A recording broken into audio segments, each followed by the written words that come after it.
vẫn chú chân chín thar lâu lắm chân chín thar min lùi thìn tu te lắm in tilang qual về xin sim sim mong wo Aizol Press Club hei hi Aizol Press Club building ania ei an hnuai Press Club hnuai hi Mizoram Rural Bank in an lua bank chung khi Press Club office ania a chung le khi conference hall ania pia chia so MHEP office ania so lai so Aizol SP office khania traffic SP de pon oma chuan hei a le lampang che hi hei hi INPR department building INPR office khani vele a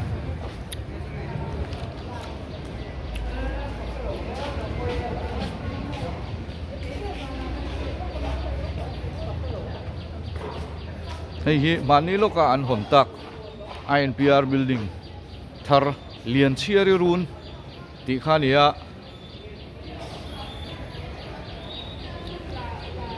helama hian INPR director te deputy director te joint director te le midang dang te building thar lama hian an thu thato ani hei hi Aizol Press Club hnuai khania hei zalian chanchin bu office ania chunga kan lut lokang hei pu fela zalian chanchin thar beng war thak tak tak min lui thin tu te khan nian ni hi hela ma hian hei pu huna thu boka an ni hi chanchin thar beng war thak tak tak rang tak tak kan chiar thei na chan te khan ni Press Club lama khan kan lut chho lok don ni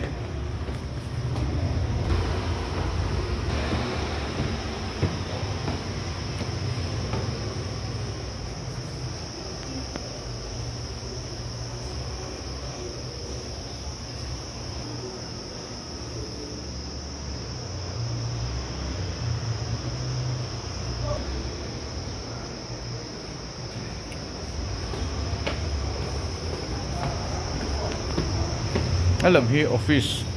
Press Club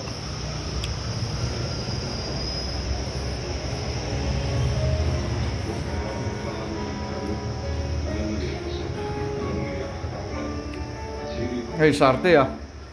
Aizol Post oma sangte a alam hi president room nia tatang hian hei kanช่วยtu te pon lo thu thop mai a then an lo ding boka hei na thial lam te kan VIP kan VIP te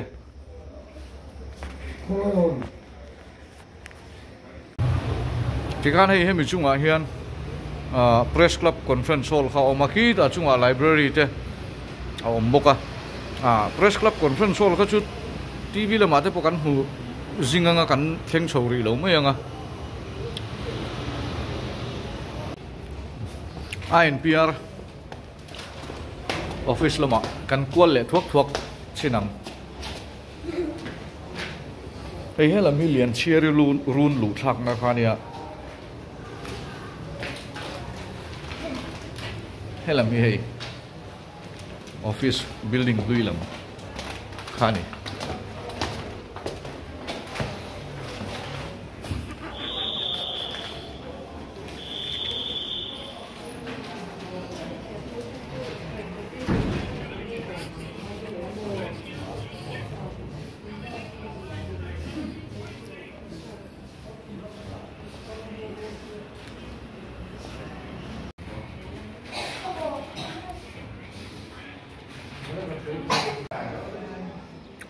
hay làm hi Alfred ale hay Miss Dini hay PR press release beng war thak tak tak kan siat thei thin na te khan lian ni hi hian thok char mai ni office war pon nei chia lo an ni hi chu mi ban nuwa ten thoka achangin office kal lo ni ten an kala hay tunan INPR directorate ta kan oma hei n van hei chi MIS IPRO room ania helai hi ani hi wa hi tuna MIS atling thar khania hei kan hanin tong fu em khopa hei ngai omi lo om chia boka an thian dunin van ni cher tak kan ni wain chu ngai omi hi wa te ruala exam ve tho khani ani MCS ania ani po ngai omi po mit khomu thalo chungin MCS in ziak king thei khania wa phei chu hei khomu mi loin MIS in ziak king thei ni an bula chon kan te chem mai ni pui ta kan ni hei an nan zom ve to ngai omi hi DC office lama SDC tero in oma wa hi hei directorate a hian IPRO in hei an thutan boka hei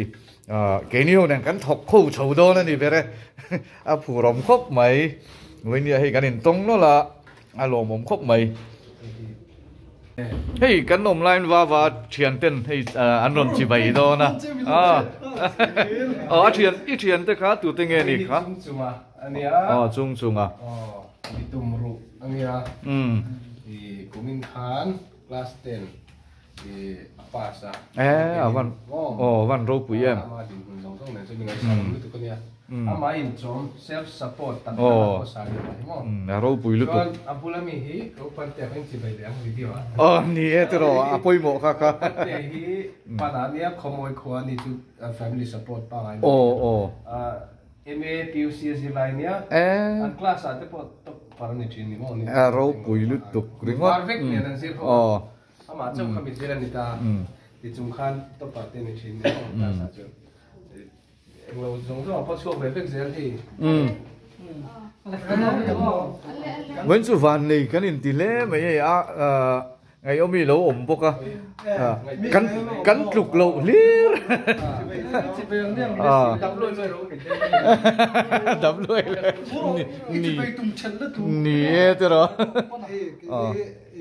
Mizoram Blind Sport Association kan ni mo chuan in subject ni la view sia Mizoram ma ama ni so apel ko he so ni va da ni hian ilo om ta chuan interview chu kan to Mizoram Blind Society siama lo ngai om kan ni ai lo ti kha vẫn chỉ cần vàn này khóc mày hay em thì cũng có tiếng nghe lù 2022 22 cũng tiền mà kho cái này mùng hơn kho mình mơ equal percent mi pon pa mình bao nhiêu sẽ thấy cho nó đi từ nào in sẽ ôm tất cả tôi nè rồi zo pe lo ni lo wa bizo làm bảo hắn chọn master sa chọn task rồi là chính rồi em nào bizo classroom pula sẽ khăn philosophy classroom mà mua nó nông cân thiện thì cái tiếng lova elo MCS lệ experience kan to hey cái liên thằng nói khoi lang in ai rồi DC hay mình chắc cả được chứ hay không vẫn chưa hay va chỉ bày turinกันกะละกันกัลฟุคบไม่ไงนี่ปะไอ้กันเถียนเตดังเตเนี่ยให้กันinหูคอมเรากันลุกเราเลี้ยไม่กันหูคอมาให้ไงเอาไม่ปะให้ตรงมวยเรานี่เราเสร็จละมีข้อมูลเราลุกอันนี้เสร็จเตตักอังจงข้านี่ตัวว่ามิสไงเต้จมอข้อมูลเราลุกกันนี่กันก็เลยสั่งใส่ดังจนมิสคิวเต้าคันทีว่ามิสคิวเด้อยังจนให้กันฉุกชาไว้ที่เนี่ย building ทาร์ลามาคัน IPR building ทาร์ลามาคันกันลูดเวเลทุ่งโดนนี่ไอ้เจ้าเธอไว้คบไม่คู่ไรคู่กดคันนี่ไม่อะที่กวนโซ่ลำโซ่ director room เอาออกมาให้ toilet เตะออกมาหน่วยละมากันฉุกังให้จุงลำพวกนี้นั่นละอมเสียละ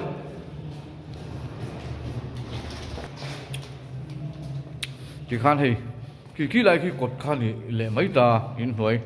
kan lut tha a heng lai hi motor lir thei da na te ani heng lai hi toilet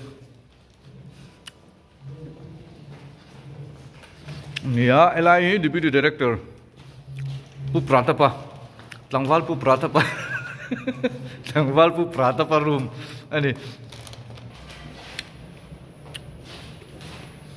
Andrew H lorum rota one rua deputy director Khaw room ania helai hi ani hi omnin kan ria kan lut lokang puan rua deputy director ania INPR ei puan ru hi kan soithi develop high school a ka classmate thin ania class captain kan in ani assistant captain ania so tianga high school atanga in kom chho chu kan nia hei INPR department a hian tuna chuan deputy director ani nangin an poimo rem khopa trul le poimo zong hi akut thi tam khopa department chakna nar po tila kan soisual tam lowang chu tiang vela mi chak le mi rin tlak mi poimo chu ni AIR Akashvani Aizol lama kan chhehvel le thungang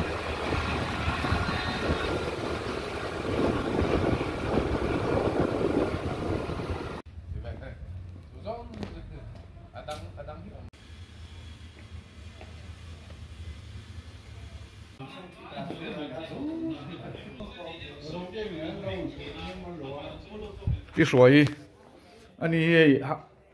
ka school kalpui thina nia zani na hian hei duty zana nia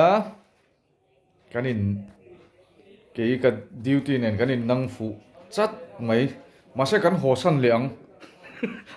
ani chu a top khar tu a tana ngai dona la thungat ngat don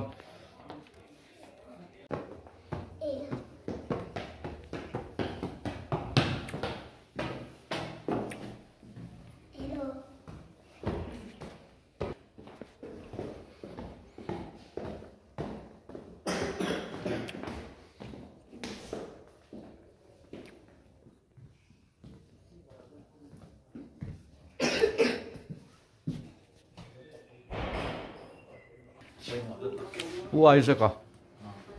tlangwal ania ma se pu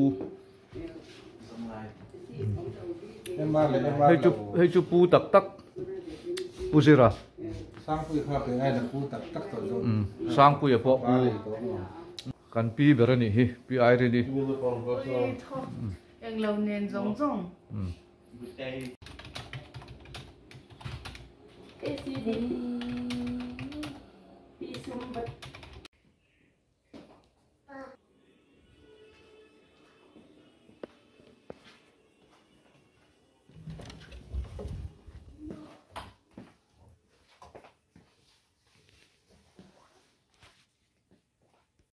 ei ka fanu in wen chu mi ron troi om dona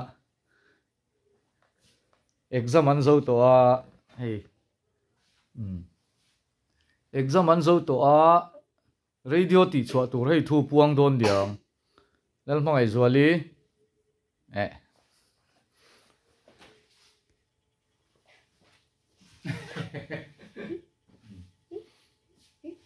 school an chola hei